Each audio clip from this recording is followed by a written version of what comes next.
Hello and welcome. You're listening to Radio Maria. This is our Mornings with Radio Maria, and my name is Tim Hutchinson.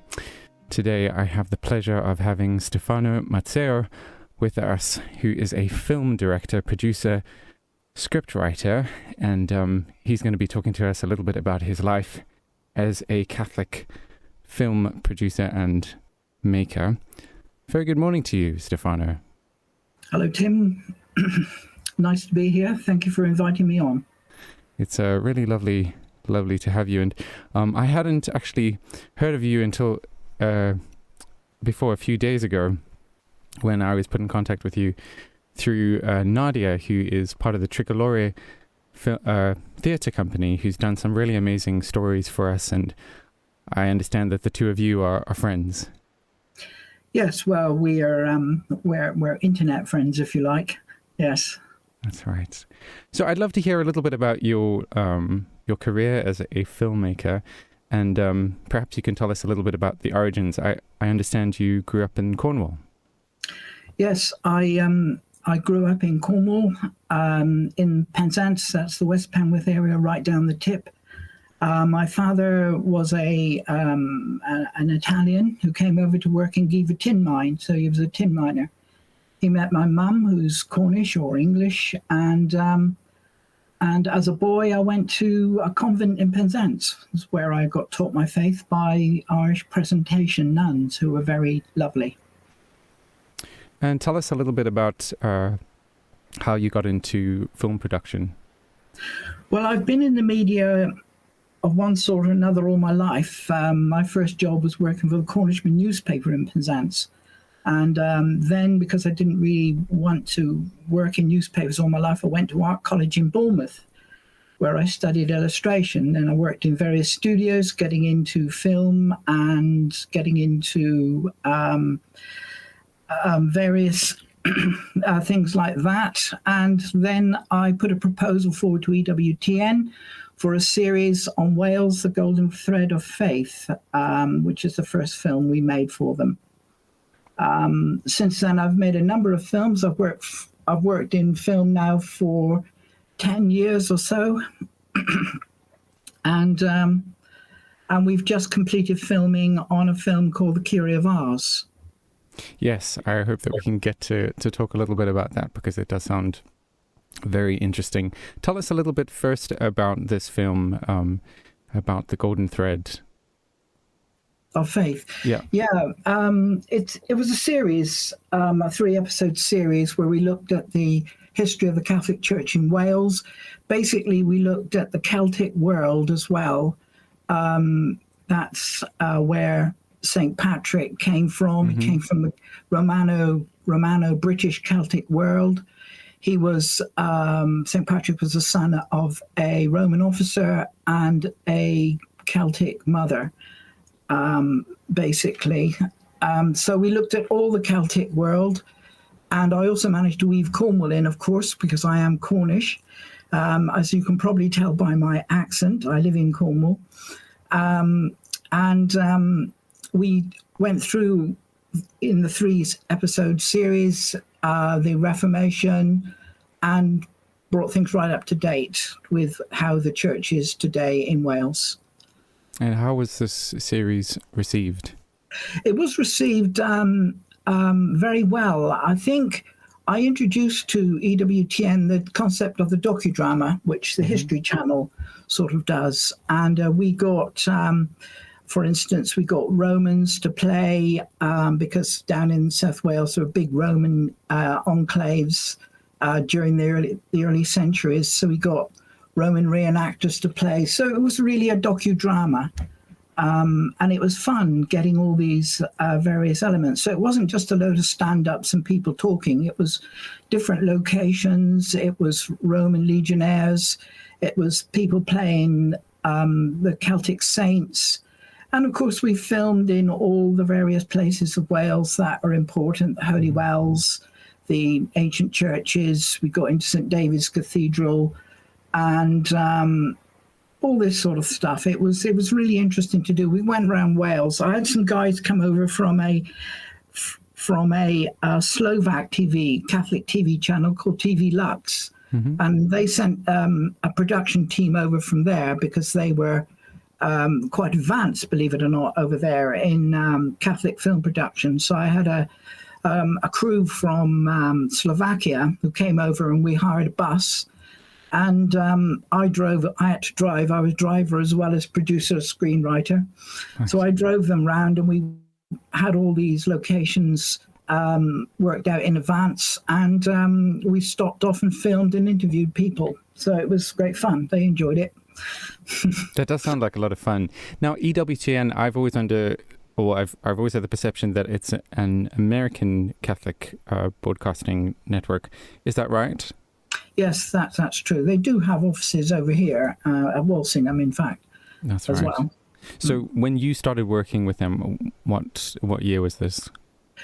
Well, I first pitched. I mean, it took me 6 years to get Wales: A Golden Thread of Faith off the ground because I was a new film producer with new ideas, and they weren't absolutely sure whether I was worth the bet or not, so they liked the idea.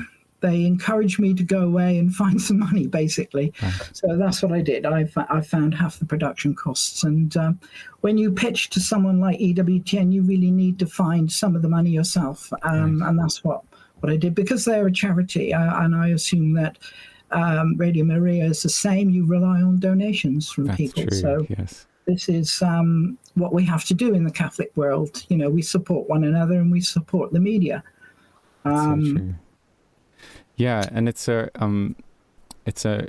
really lovely because even though there are those struggles and things, that what usually gets produced has something deeper as its motivation. Yes, indeed. It's always nice to do something for the church, and I can see the hand of God's providence helping me many times, because things just happen. Like for the Message of Lourdes, which was my film previous to the one I'm working on, I interviewed, or rather I auditioned loads of girls to play Bernadette, and the girl that actually got the part actually looks like Bernadette, and acts like Bernadette, and she was a lot shorter than the other actors as well, so it was a no-brainer. So Esther Slater got the job as playing the lead in that. And also she wanted to be a producer, so she's now my producer for the Curie of Ars film, and she's done an excellent job. Wow. Also making costumes. But making film is more than just the director or the scriptwriter and the producer of functions, which I've always had. It's a massive amount of effort from a lot of people. It's not just the director. It's a lot of people have to come together, and they all have to be keen. And we ask a lot more even than the secular world, because we don't get as much. We have a lot of volunteers to help us. And the Curie of Ars was filmed mostly in France, in Ars. And the French all volunteered or paid for their own fees. Amazing. Because due to French law, we can't actually pay actors out there anyway. Right. So we had a lot of volunteers out there who supplied some of the costumes. Esther made a lot as well. And we all went over in a minibus. We bought a minibus because we knew we couldn't afford to fly everyone to and fro when they're needed. So we bought a minibus, and I think it was a 19-seater, and got a professional driver, Spence, to drive us over there.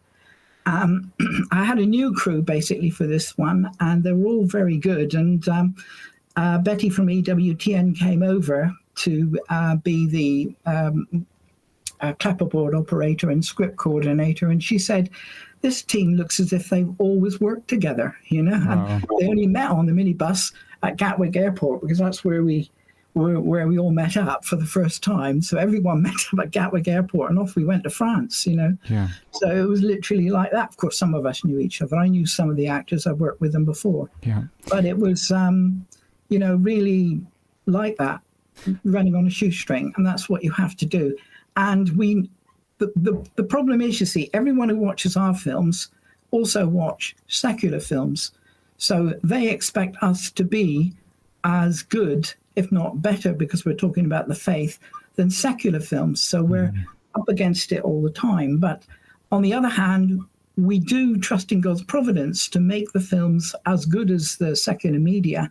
And we find that we can get there. We can make quality productions, and faith-based productions with all the techniques and crew that are used in secular films. Like my cinematographer, Ross, he's worked on things like Top Gear and one of the Bond films, so they do know what they're doing, But they really were fascinated. It was funny how the crew, who are not actually Catholics, but they were all fascinated by this project. They really wanted to know, what are you doing? We're really keen on this, and we'll take a cut in our salary. They were used to working on big budget films and stuff, and they were really keen to work on it and fascinated by the subject. So it all helped, So I think there's a great longing in the media and in everything for a genuine faith-based productions, because they don't know it. I mean, they work on horror films, they work on thrillers, yes. And they say, well, this is something completely different. Where have you been hiding this type of work, Sure. So we had a great experience, actually. And everyone said, I mean, all the actors and the crew and everyone said, it was such a wonderful shoot. I mean, it was different to what we're used to. It was fun. It was the camaraderie was there. There was a prayerful atmosphere, and they really enjoyed it for those reasons. One of my questions was going to be about what the sort of makeup of the team is like, in terms of the cast and the crew, and how many people are people of faith. Because initially I thought, well, you probably have just Catholics working for you, but by the sounds of things, that's not the case. Well, when we started off, it was just only really Catholics that we got involved in. Wales, the Golden Faith, Thread of Faith was a Catholic crew from Slovakia, monitored by EWTN and everyone in Slovakia, which is basically a completely Catholic country. And we interviewed Catholics over here. But as we got bigger and our programs became more and more advanced, because this is not a docudrama, this is a full-blown TV movie. Right. There is going to be a docudrama version, but it's a spin-off from the main feature, which is a 90-minute film. Yeah. And in order to do that, you need to really get the best you can, and they're not always found. I mean, there are some great Catholic directors and a cameraman in the Catholic world, but they're always pushed, and they can't always do it. They've got other jobs, or they've got they're booked up and all this sort of thing. So when I was able to film in France, when the French were ready, we had to go around when people were working or at school or that sort of thing. When everyone was ready to film, I had to get a completely different new crew. Wow. So I advertised on Mandy. Esther did. We advertised on Mandy, and we looked for all these people that were really coming. We thought, wow, these people have got some fantastic experience, I mean, we had to look at what they'd done in the past, because we don't want any actors or crew that's worked on something dodgy, so we really went through what they'd done. Sure. And we thought, okay, they've done a horror movie, I've seen The Exorcist, that sort of thing. Yes. So you really have to be careful about who you do employ. But everyone was great. And they were very skilled, and they came with their equipment. When we went over to France in the bus, we had £60,000 worth of crew equipment alone. Wow. And we could never afford £60,000 worth of equipment to hire. It would be just impossible. So they came with their equipment. That's amazing. And they took a cut in wages to work with us, which was great fun. So very kind. Thank you, everyone.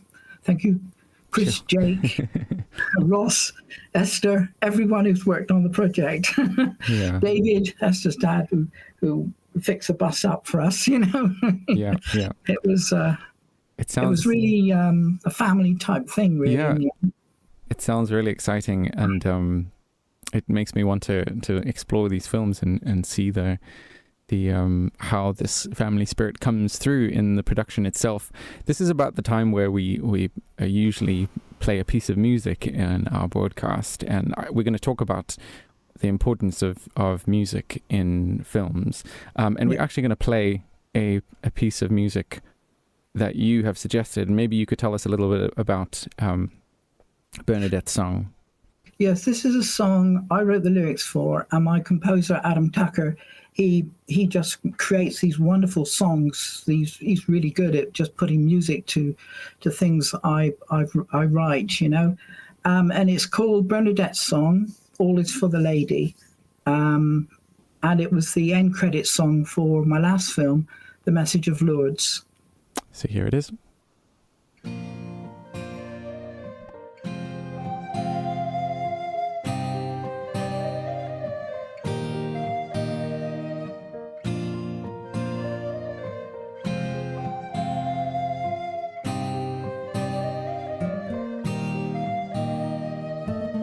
The winter's kiss is cold and long. Poverty's a gift to me. I learned to pray a lifelong song, that this is heaven's key. So come the lady and blow the wind and lead me to your son. All is for the lady, all for heaven's queen. Holy is the beauty, holy is the sweetness in her smile,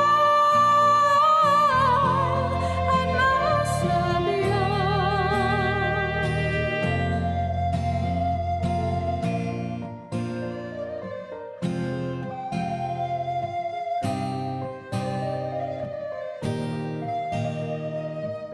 She could not promise happiness in this life, just in the other. My breath is long and sweet as death. Doubters do not make me suffer. So come the lady and blow the wind, reflect the Lord enshrined. All is for the lady, all for heaven's queen. Holy is the beauty, holy is the sweetness in her smile, and Mass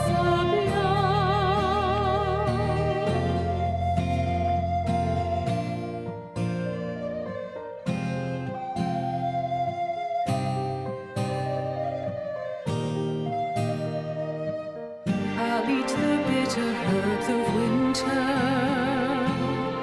drink the muddy draught of spring. I'll kiss the ground in prayer for sinners, and I'll pray to heaven's King. So come the one, the Queen of Heaven, and lead me to your Son. All is for the lady, all for heaven's queen.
You're listening to Mornings with Radio Maria, and we're speaking to Stefano Mazzeo about his film career, faith-based films. That was a song from one of the films. It's called Bernadette's Song, All is for the Lady. And it seems like music is really important to you. It reminds me of Charlie Chaplin, one of the first film directors who had his fingers in many pies, directing, writing, and the music itself of the film. So maybe you could tell us a little bit about why music is so important.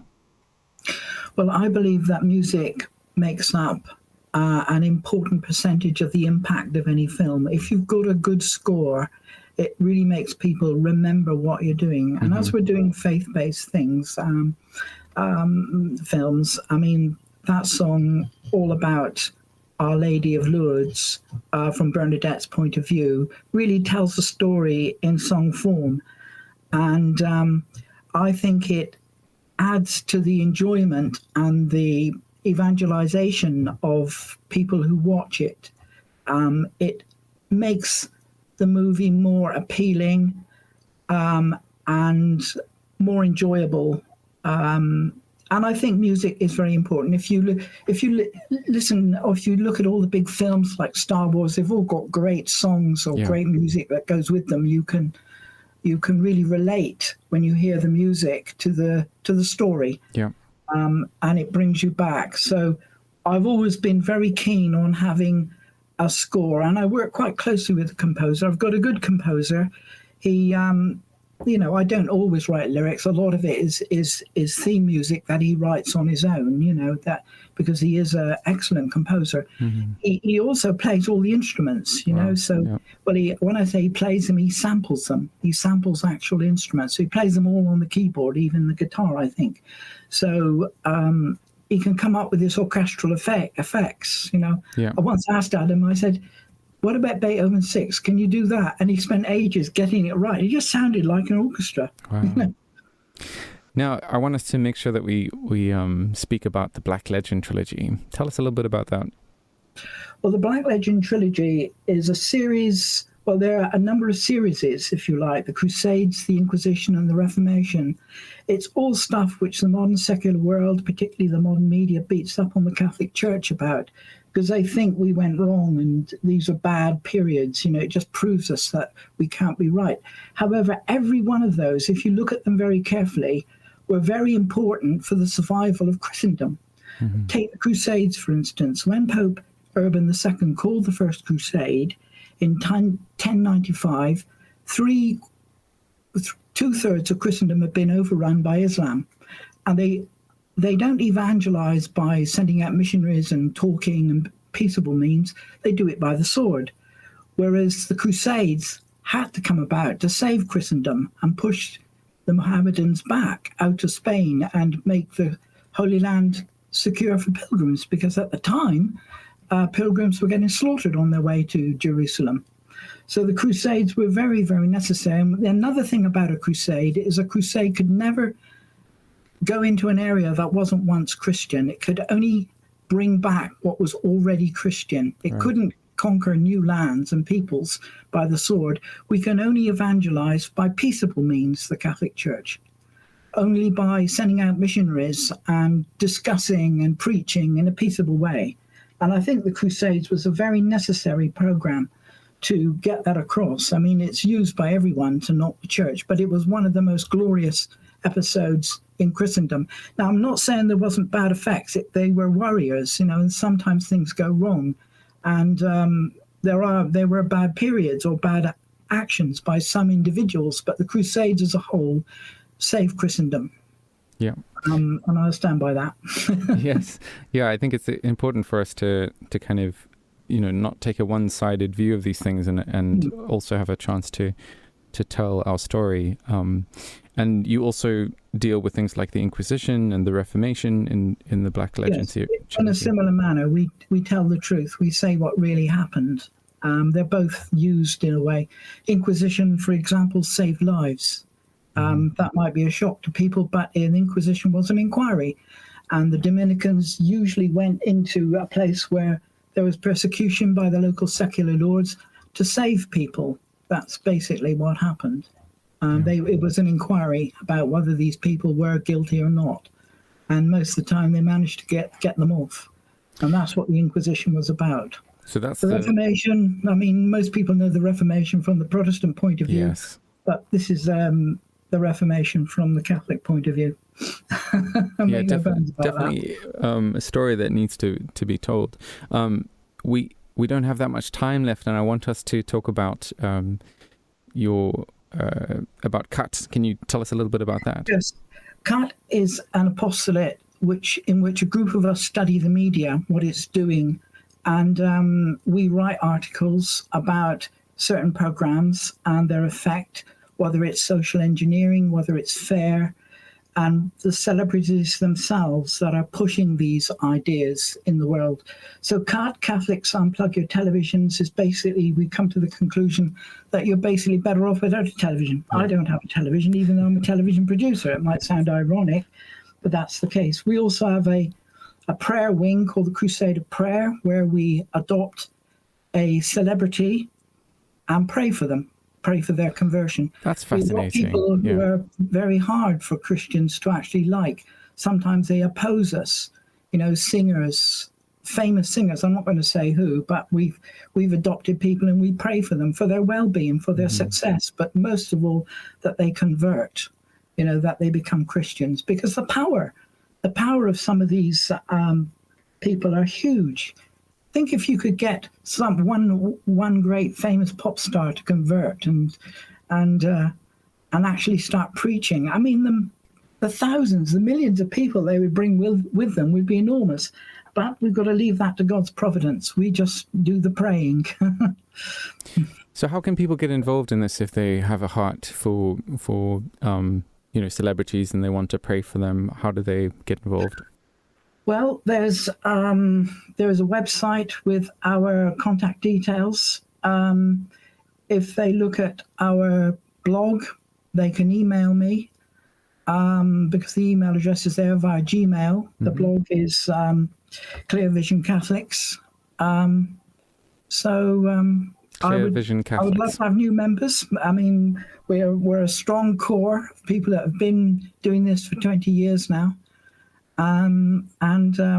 We are growing, but very slowly, mainly because I put most of my effort into making films, and it's all time consuming to actually make the films. Yeah. So not only do I ask people not to watch the bad stuff, we are offering making the good stuff, if you like. So join us, because being a member of CUT, you also get involved in our productions.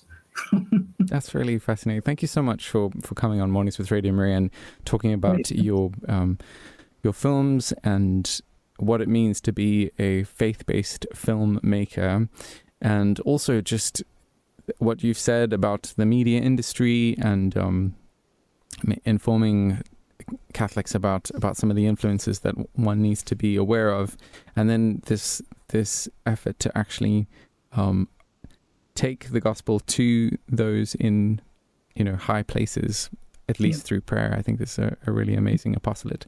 So I'll be looking forward to seeing what else you produce. Stefano, it's been really wonderful. I'll keep you in the loop, and I'll let you know when we have a premiere and all that sort of thing. Excellent. All right, God bless. Thank you, Tim.